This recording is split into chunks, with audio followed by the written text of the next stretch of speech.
네, 안녕하세요. 금바이군입니다. 오늘은 어제 끝났죠. 그 엔비디아에서 개최했던 GPU 테크놀로지 컨퍼런스, 줄여서 GTC라고 부르죠. 2026년 회의라기보다 행사라고 볼 수 있겠죠. 그 행사가 3, 4일, 4일 정도의 일정을 마치고 어제 종료가 됐습니다. 오늘 저희가 살펴볼 건 2016일 날 개막을 하면서 젠슨 황 엔비디아 회장이 키노트라고 하는 기조 연설을 했습니다. 한 2시간 20분 정도 되는 굉장히 긴 내용이라서 사실 그걸 다 들으신 분들도 물론 영어로 돼 있고 자막은 들어 있겠지만 다 보신 분들도 거의 없을 거고, 그리고 축약된 내용들도 사실 자기 편의에 따라서 단편적인 내용들만 다루고 있기 때문에 전반적으로 그 내용들을 다 살펴볼 수 있으셨던 분들은 별로 없는 것 같아요. 근데 왜 이게 중요하냐? 호르무즈 해협 뭐 이런 사태를 가지고도 제가 몇 번 강의를 해드렸던 것처럼, 자 이제 앞으로 AI 시대가 어떻게 펼쳐질 것인가를 가지고 여러 회사들이 이야기를 합니다. 오픈 AI라든가 구글이라든가 아니면 안트로픽, 요즘에 굉장히 핫했죠, 얼마 동안. 그렇게 된다든가 아니면 일론 머스크의 입을 통해서 XAI가 이야기가 나오기도 하고, 혹은 주커버그의 이야기를 통해서 메타에 대한 방향성 이야기가 나오기도 합니다.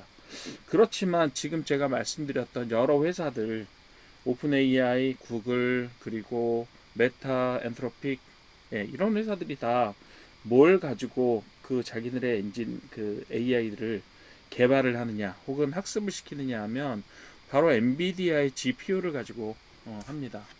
예외적으로 뭐 구글이 별도로 TPU라고 하는 자기 칩을 가지고, 좀 저가 칩이죠, 그걸 가지고 만들기도 합니다만, 어쨌든 대세는 기본적으로는 거의 그 이렇게 5가지 빅5라고 저희가 보통 얘기하는 이 5개 업체와 그 외에 전 세계적으로 중국 업체를 포함해서 누구나 가지기를 원하는, 그야말로 돈이 있어도 살 수 없는 황금과 같은, 네, 그런 재료를 만드는 회사가 바로 엔비디아입니다. 그렇게 돼서 용산에서 그래픽카드 홍보하던 양반이 지금은 이제 전 세계에서 가장 비싼 기업의 총수로서 역할을 하고 있는데, 그 역할을 하면서 제일 큰 행사 중에 하나가 바로 이 GTC라고 하는 행사입니다. 그리고 이 GTC 행사에서 앞으로 엔비디아가 GPU와 시스템의 방향성을 어떻게 가지고 가고, 결국은 AI의 방향성들을 어떻게 자기네들은 정의하고 있는지, 그런 부분들에 대한 연설을 한 거죠. 그러니까 우리가 향후에 결국 이 인공지능의 방향이 어떻게 진행될 수 있겠다, 혹은 우리가 투자하는 방향 자체가 어떤 형태로 나아가야 되겠다, 이런 큰 시각들을 이 기조 연설에서 어느 정도는 감을 잡을 수 있을 것 같아서 요거 소개해 드리는 거예요. 예. 물론 이제 그 사람이 원하는 대로 되지는 않을 겁니다. 항상 뭐 누구나 자기의 해석을 있지만 실제로 그 일이 벌어질 때는 양상 자체가 좀 달라지는 상황이니까 어떻게 될지는 모르는 거죠, 실은. AI 상황도 어떻게 될지는 모르겠지만, 어쨌든 이 거대 인프라 기업에서 GPU를 만드는 세계에서 가장 큰 비싼 회사에서 과연 앞으로 AI를 어떻게 정의하느냐를 한번 살펴보고, 그리고 그 내용들에 따라서 우리는 투자에서 어떤 방향성을, 특히 국내 장에서 어떤 방향성들을 잡아가야 될지, 그런 부분들을 오늘 한번 탐색해보는 그런 시간을 간단하게 가져보려고 합니다. 자, 글로벌 AI 패러다임 변화하고 국내 증시의 연결고리라고 하는 측면에서 조금 직접적인 연결고리가 있는 부분들만 살펴보고, 이 내용에는 그렇게 다뤘고요. 그리고 그 주변부에 있는 내용들은 제가 참고적으로 이 설명드리면서 간단하게 추가를 해서 말씀드리도록 하겠습니다. 자, 엔비디아 GTC 2026년의 핵심적인 내용들이, 물론 다른 회사들이 다 와서 이야기들도 하고 발표도 하고 제품도 시연하고 이렇게 하긴 했지만, 결국은 누구보다 지금으로 보면 가장 힘센 사람이 누구예요? 젠슨 황입니다. 그래서 그 사람의 이야기를 한번 들어봅시다. 자, 국내 주식시장에서 어떻게 관련한 주식을 투자할 거냐, 종목들을 어떻게 봐야 될 거냐, 이런 부분들을 한번 살펴보도록 할게요. 아래쪽에 이제 키노트의 중요한 내용이 한 줄로 요약되어 있습니다. AI 팩토리 시대, 하드웨어 인프라부터 피지컬 AI까지 밸류 체인을 해부해 보겠다라고 하는 겁니다. 몇 장의 내용들을 가지고 살펴볼 건데요. 제가 맨 첫 번째로는 과연 자기들의 시스템을 어떻게 발전시킬 것이냐, 이런 부분들에 대한 이야기와 그 시스템 발전과 함께 우리나라에 관련 그것과 관련된 종목들이 어떤 것들이 있고 어떤 테마들이 있는지, 그런 것들을 한번 살펴보도록 할게요. 첫 번째로는요, 뭐라고 얘기했냐면, 봅시다. 자, AI가 어떤 형태로 진화될 거냐에 대한 큰 방향성들을 제시를 했습니다. 원래 지금까지 저희가 AI를 쓰는 방법은 어떻게 쓰고 있었어요? 여러분들이 챗GPT를 쓰시는 것과 동일하게 뭘 물어봐요. 구글에 질문하는 것처럼 뭘 물어보면 그럴듯하게 AI가 대답을 해줍니다. 챗GPT도 쓰고 계실 거고, 어떤 분들은. 그리고 요즘에는 어디요? 구글 크롬에다가 혹은 네이버에다 질문을 하면 어떻게 돼요? 인공지능이 먼저 정리를 해주고 그 다음에 원하는 링크들을 찾아주는 형태로 검색이 이루어져 있죠. 그렇게 되어 있습니다. 그리고 대화형 챗봇이라고 저희가 부릅니다. 챗봇, 채팅하는 로봇이란 뜻이에요. 그런 형태로 작동을 했습니다.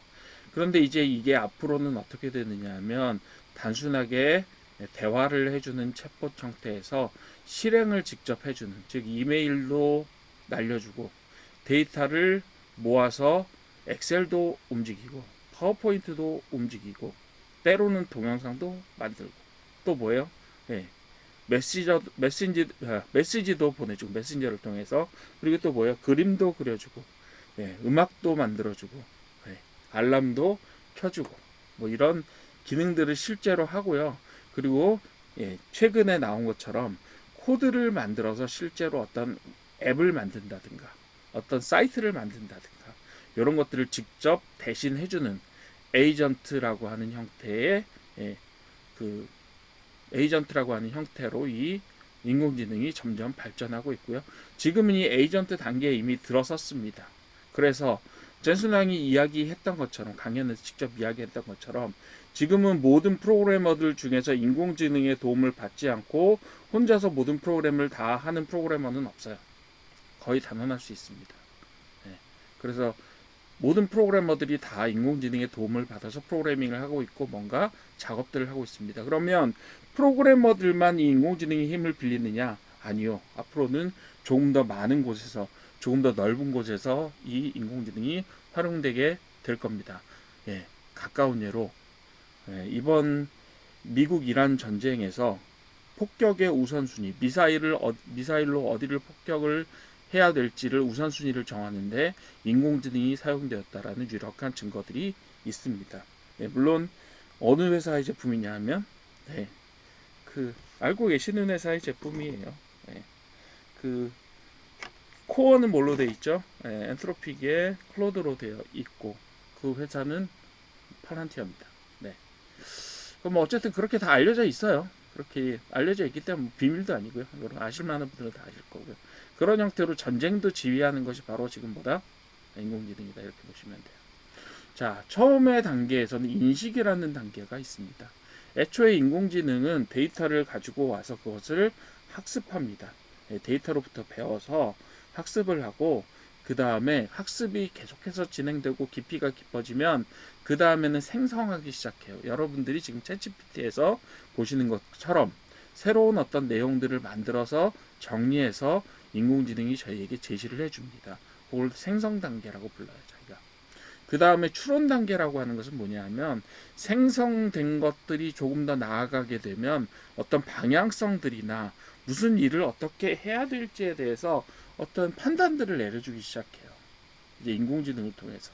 마치 이번 전쟁에서 폭격의 우선순위를 정해주는 것처럼 추론과 판단을 해주게 됩니다. 이게 우리가 지금 얻을 수 있는 결과값들이라고 보시면 돼요.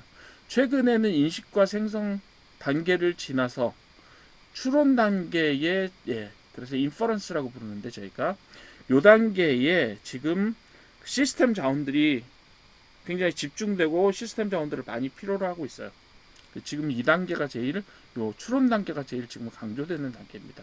그리고 그 다음에 에이전트 단계로 들어가면서 이 추론들이 서로 얽혀지면서 어떤 네트워크를 이뤄서 새롭게 자동화된 시스템을 작동시키고 스스로 움직여줍니다. 이제 이게 지금까지는 컴퓨터 안에서만 작동해서 메일 보내준다든가 메신저 보내거나 자기 캘린더를 조정해 준다거나 아니면 누구 예매를 새로 대신해 준다거나 아니면 물품을 구입해 준다거나 이런 행동들만 취했지만 앞으로는 어떻게 돼요? 실제로 자율주행하고 그 다음에 로봇도 움직이고 생산 현장에서 공장을 움직이는 형태로 에이전트가 작동하게 될 겁니다. 그렇게 되면 어떻게 돼요?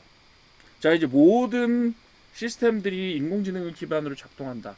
예, 인공지능을 필요로 하는 시스템들이 어마어마하게 많고 그 통신량 요구하는 데이터량들이 어마어마하게 만들어질 겁니다. 자, 추론이나 에이전트를 통해서 생성되어서 만들어지는 모든 데이터, 여러분들이 챗GPT한테 뭘 물어봤을 때, 야, 이게 궁금하니까 이걸 대답해줘 라고 했을 때 챗GPT가 생성해서 내보내주는 그 데이터들을 뭐라고 불러요? 토큰이라고 부릅니다. 네. 그래서 앞으로 모든 인공지능 시스템 자체는 토큰 팩토리가 될 거다, 토큰의 공장이 될 거다라고 이번에 젠슨 황이 이야기를 했습니다.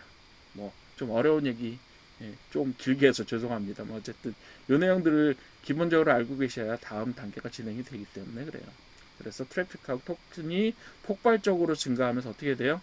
앞으로는 자동차가 운행을 할 때도 로봇이 생산을 할 때도 그리고 농장에서 어떤 자동화된 농장 기계가 물을 주거나 수확을 하거나 이렇게 할 때도 모두 데이터를 가지고 기반해서 움직이게 됩니다.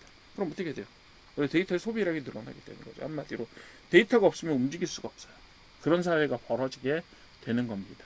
이걸 보고 에이전틱 AI 시대라고 부릅니다. 그래서 AI가 스스로 툴을 호출한다. 툴을 호출한다는 건 뭐냐? 메일 프로그램이나 아니면 음악을 만들어주는 프로그램이나 아니면 자료를 만들어주는 혹은 엑셀을 조정해주는 어떤 그런 도구들을 호출해서 파일을 읽고 시스템을 제어합니다. 두 번째로는 단순한 질의응답이 아니라 이제 다단계의 어떤 복잡한 작업들을 실제로 수행할 수 있게 돼요. 여러분들 어떤 예를 들면 내가 어디 언제쯤에 여행 가고 싶은데 제일 싼 표를 미리 구해 놔라 라고 하면 어떻게 해요? 시스템이 자동으로 가격을 분석해서 여러 개의 사이트를 돌아다니면서 자동으로 가격을 분석해서 여러분들의 등록된 카드를 가지고 뭐래요? 제일 싸고 조건이 좋을 때 비행기표를 사둘 겁니다. 그리고 여러분들한테 물어보겠죠. 자, 구매해도 될까요? 여러분들은 버튼 하나만 딸깍 하면 지금까지 여러분들이 수많은 사이트를 돌아다니면서 비행기 예약을 하고 거기에 들어가서 무슨 당일 투어를 예약하고 이런 것들을 안 하셔도 누가 해줘요? 에이전트가 다 해줍니다. 그런 시대가 올 거예요.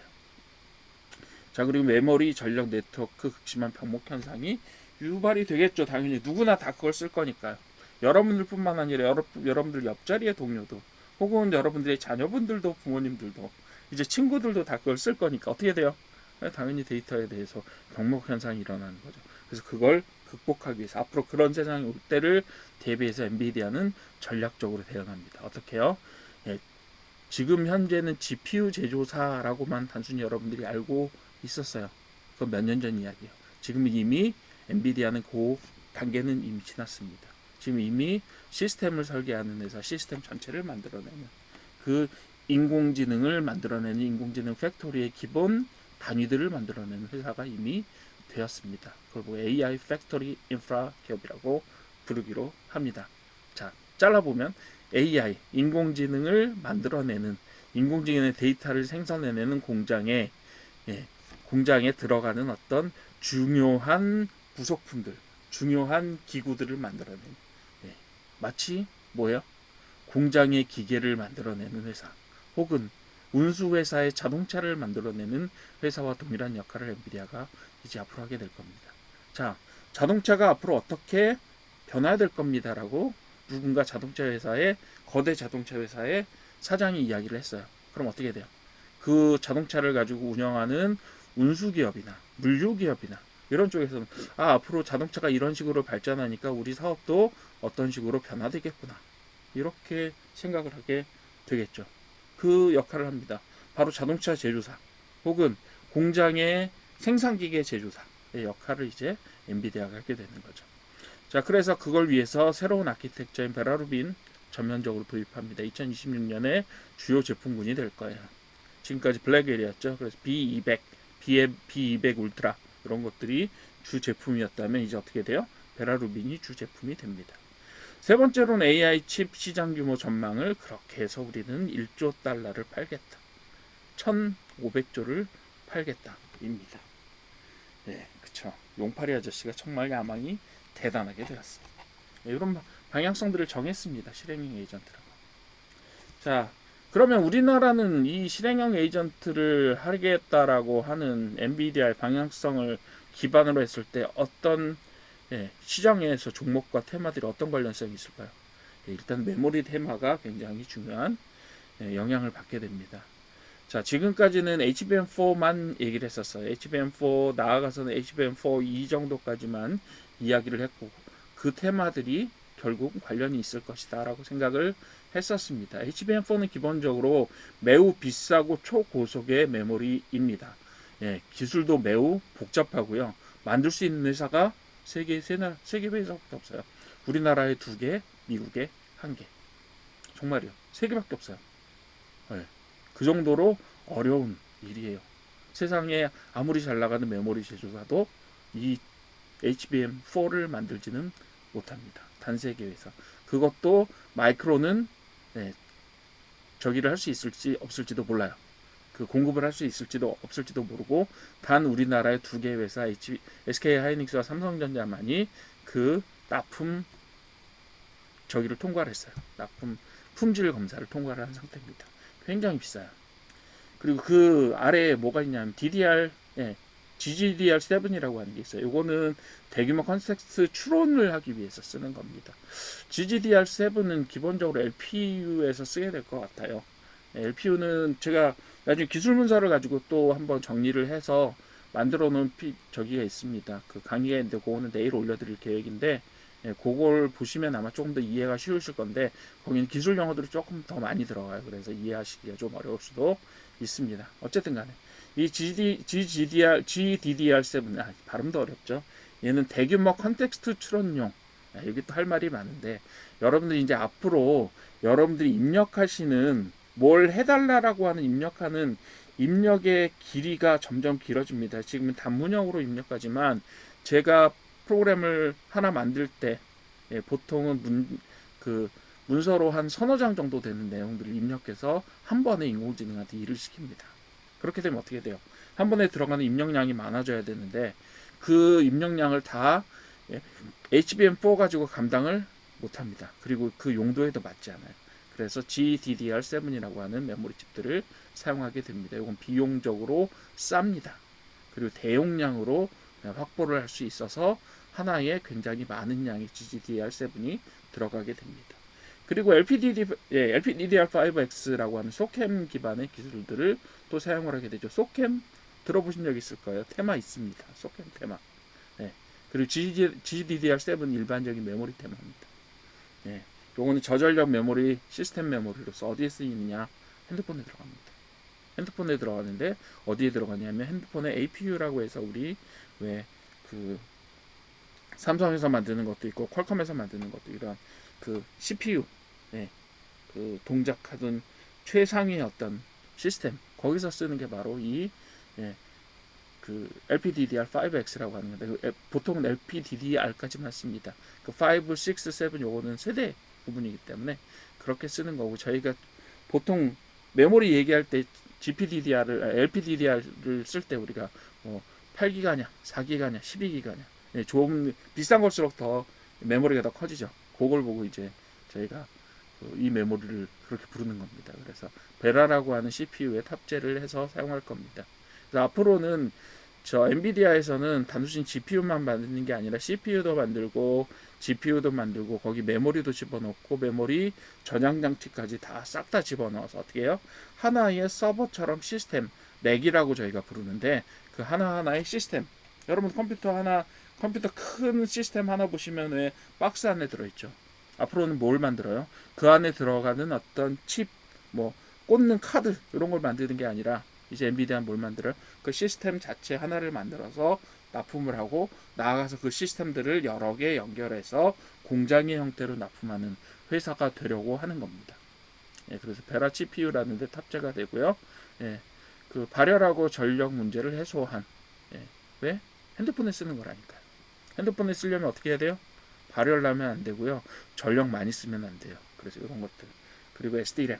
예, 일반적으로 아주 저가의 저장형 메모리입니다. 물론 일반적으로 여러분들이 쓰시는 하드디스크보다는 좀 비싸요.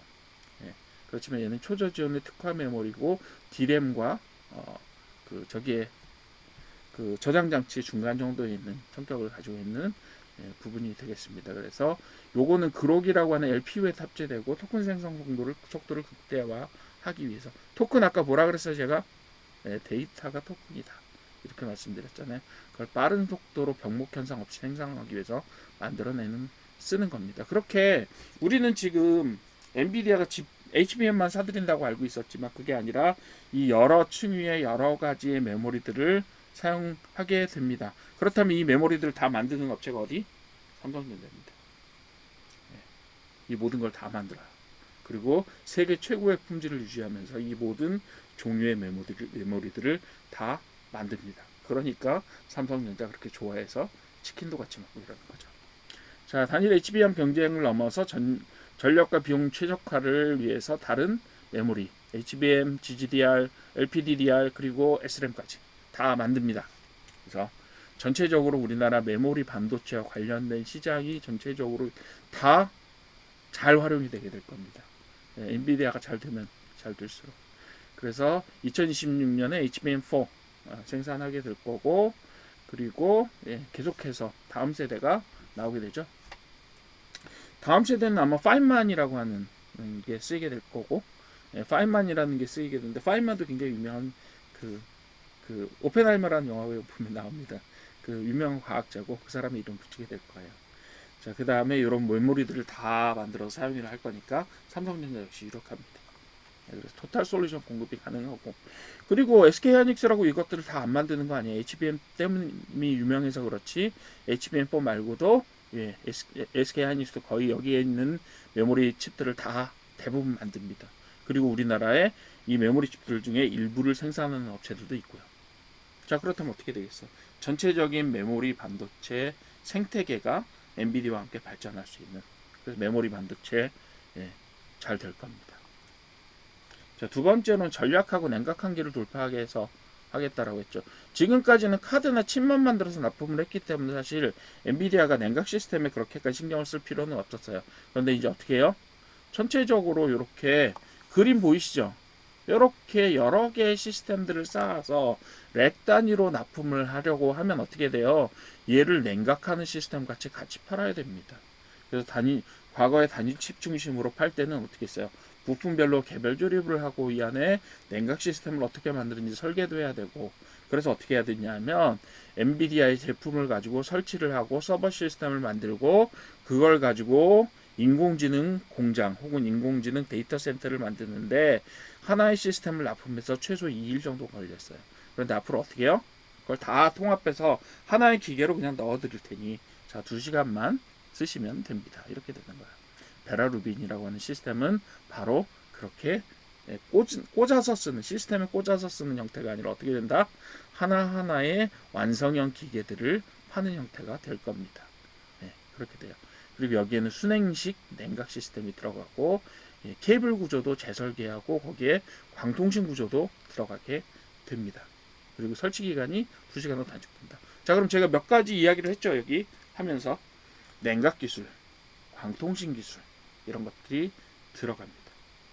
그런 것들이 들어갑니다. 그래서 국내 증시의 모멘텀으로는 전력 중요하죠. 차세대 냉각 인프라 중요하죠. 그 다음 중간에 또 나와 있어 광통신 이런 기술들을 가지고 있는 업체들이 계속해서 주목받게 될 겁니다. 지금 차세대 HBM은 아마도 광통신과 매우 밀접한 관련이 있는 형태가 될 거고요. 그리고 팩토리 단위로 엔비디아가 납품을 하는 시기가 오게 되면 이 시스템 하나하나를 모아서 어떻게 해요? 여기를 광통신으로 연결하는 그런 시스템들이 만들어져서 공장 단위로 자, 몇 대짜리 공장 이런 식으로 납품을 하게 될 거기 때문에 그 안에 광통신 기술들이 매우 중요한 역할을 하게 될 겁니다. 자, 핵심 단위, 렉 단위의 막대한 전력 소모와 발효를 통제하기 위해서 고효율 전력망, 광통신, 액침, 순행식 냉각 시스템 이런 쪽들이 또 각광을 받게 될 겁니다. 그럼 어쩔 수 없어요. 흐름이 그렇게 나가니까. 장기적으로는 지상 데이터 센터의 전력난이 심화되면서 어떻게 한대요? 네, 앞으로 우주로 올리겠대요. 그래서 CP반의 우주 데이터 센터 구축 방향성을 이미 제시를 하고 있습니다. 그러면 우주 항공 관련된 종목들도 앞으로 장기적으로 전망이 좋겠죠. 그렇게 보시면 돼요. 자, 첫 번째 메모리, 두 번째는 뭐라 그랬어요? 전력, 광통신, 그리고 냉각, 나아가서 우주항공. 이렇게 주제들을 제시해드렸습니다. 세 번째로는요, 국내 투자 테마 3의 현실 세계로의 확장 이렇게 얘기를 했잖아요. 자, 마지막 단계로 저희가 에이전틱 AI라는 이야기를 했어요. 에이전트를 사용하는 AI. 자, 그렇기 때문에 어떻게 되느냐 하면 요 에이전트 AI를 지배하기 위해서 엔비디아가 이번에 주창한 모델이 바로 네모클로라고 하는 모델, 니모클로라고 불렀는데 여러분들이 혹시 들어보신 분들이 있을지 모르겠지만 오픈클로라고 하는 시스템 자체가 지금 세계를 휩쓸고 있어요. 걔가 바로 에이전트 AI입니다. 자, 컴퓨터에다 뭘 깔아놓고 걔한테 뭘로요? 메신저로 명령을 내립니다. 어떻게 해요? 나 항공권 필요해. 언제? 자, 언제 출장 가니까 미리 끊어놔라. 몇 달 후다. 이렇게 하면 지가 알아서 어떻게 해요? 검색 쫙 해가지고 시간을 기다렸다가 최고 적절한 시간에 가장 적절한 가격으로 당신의 카드를 써서 예매를 해줍니다. 이렇게 실행을 해주는 거예요. 그리고 뭐해요? 여러분들의 회의 일정을 읽어서 회의 기록 계획을 읽어서 어떻게 해요? 회의에 참석해야 되는 사람들한테 메신저 보내줍니다. 그리고 여러분 회사 안에 보시게 되면 뭐 있어요? 회의실 예약 시스템 있죠. 거기에 접속해서 회의실 예약을 하고요. 그리고 여러분들한테 알람을 띄워줄 겁니다. 그게 네모클로가 하는 일이 될 거예요. 자, 이렇게 됩니다. 근데 대신에 이게 조금 여러분들의 모든 파일과 메일 시스템과 메신저와 캘린더와 이런 것들을 지가 알아서 통제한다. 지가 알아서 움직인다라고 하니까 조금 불안하기는 해요. 왜요? 누가 뺏어가면 어떻게 해요? 누가 중간에 해킹을 해서 여러분들의 그런 일정들이나 이런 것들을 흐트러뜨릴 수 있고 여러분들 카드에 접근할 수 있는 권한을 만약에 그 네모클로가 갖게 된다면 어떻게 돼요? 여러분 다 카드 해킹 당하는 그런 위험성들이 늘 존재하게 되는 거고 여러분들의 데이터의 접근 권한들을 계속 줄 수밖에 없다라고 하면 이를 대신시키려면 뭘 해야 돼요? 접근 권한을 줘야 되잖아요. 권한을 줘야 되잖아요. 그렇기 때문에 위험한 거예요. 그런 것들을 극복하기 위해서 엔비디아가 뭘 하기로 했냐면 야 그거 위험하니까 우리가 보안 시스템을 거기다 얹어줄게. 이렇게 만든 게 바로 네모클로라고 보시면 돼요. 기술 설명드릴 때 제가 다른 강의에서 한번 다시 설명드리도록 할게요. 그리고 마지막으로 피지컬 에이전트라고 해서 로봇 많이 보셨죠? 산업용 여기 보시는 산업용 로봇뿐만 아니라 지금 현대자동차가 준비하고 있는 휴머노이드 로봇 있죠? 거기에도 지금 인공지능이 들어가잖아요. 또 뭐 있어요? 자율운행 시스템. 그죠? 거기에도 들어가는 거죠. 알파마요라고 부르는 오픈 소스 기반의 뭐 자율운행 시스템 이렇게 얘기하는데 그런 사용처들이 계속해서 늘어난단 말이에요. 산업용 로봇, 휴머노이드 로봇, 그 다음에 또 뭐도 있어? 가사 도우미 로봇, 운반용 로봇, 물류 시스템, 또 자율주행차, 선박 자율주행 뭐 이런 것들이 다 들어가죠. 그런 피지컬 에이전트에 이식되는 AI 기반의 기술들이 앞으로 발전할 거기 때문에 뭐예요? 어떻게 돼요? 로봇, 맞습니다. 협동 로봇, 자율 로봇, 그리고 여러 가지 것들, 그런 것들이 주목받게 될 겁니다. 그래서 디지털 트윈 환경에서 디지털 트윈은 뭐예요? 실제 환경과 똑같은 환경을 인공지능 형태로 어디다 재현해요? 시스템 안에 재현해서 어떤 위험성이 있는지, 어떤 문제가 생길 수도 있는 이런 것들을 사전에 체크해보는 걸 디지털 트윈이라고 불러요. 그래서 사전 시뮬레이션을 쭉 돌려서 여기서 나타날 수 있는 위험성 이런 것들을 한번 체크해 봅니다. 그런 쪽에 이제 앞으로 뭘 쓰겠다? 인공지능을 사용하겠다. 이렇게 이야기를 하는 거죠. 자, 그럼 어떻게 돼요? 자, 국내 중심의 모멘텀 뭐가 있습니까? 자율주행, 스마트 제조, 그래서 로봇 관련된 주들이 다 여기에 몰려 들어갈 겁니다. 자율주행 로봇, 그리고 자율주행 자동차, 크게 보면 전기자동차와 관련된 2차 전지까지. 크게 보시면 돼요. 그래서 단순 차량 제조가 아니라 엔비디아 시뮬레이션 인프라하고 물리 AI 그 부분들을 다 따라가게 될 거고, 그 다음에 지금 이미 들어와 있는 회사들이 있어요. 닛산, BYD, 현대, 기아, 뭐 기타 등등의 거의 모든 자동차 회사들이 다 엔비디아하고 선을 대고 있습니다. 특히 우리나라 현대, 기아차 굉장히 중요한 파트너 중에 하나고, 거기도 또 상당히 많은 자원들을 밀어주기로 했잖아요. 그렇게 보시면 돼요. 자, 어느 정도 기억하시죠? 이제 오늘 이야기들은 그렇게 정리해 두시면 돼요. 자, 국내 주식시장 종합 투자 전망 보시게 되면 메모리 반도체 있어요. 첫 번째, 두 번째로 전력 및 냉각 인프라, 그리고 광통신 인프라 이런 것들 있고, 세 번째로 모빌리티하고 로보틱스 있습니다. 이런 형태로 지금 이번에 그 엔비디아의 이 컨퍼런스와 관련돼서 큰 주제로 앞으로 이런 주제들이 될 거고요. 이 주제들은 제가 항상 테마 정리해드리면서 말씀을 드리는 주제, 테크주 혹은 메가사이클주라고 부른 그런 종목들이니까 그런 쪽에서 주목을 해주시면 될 것 같습니다. 자, AI 경쟁의 핵심은 누가 가장 똑똑한 모델을 잘 만드느냐, 이게 문제가 아니라 누가 가장 효율적인 공장과 물리적인 몸통을 구축하느냐, 팩토리를 잘 만들어서 거기에서 좋은 것들을 싸게 생산하느냐가 될 겁니다. 그래서 이것은 국내 하드웨어 제조 생태계에 어마어마한 기회가 될 거고, 소프트웨어 생태계에도 마찬가지로 기회가 될 거라고 봅니다. 여러분들은 이런 메가 트렌드가 어떻게 흘러가는지 좀 판단을 해보시고 앞으로 종목 선정 혹은 시장을 보시는 시각도 이런 시각에서 한번 잘 바라봐 주시면 될 것 같습니다. 감사합니다.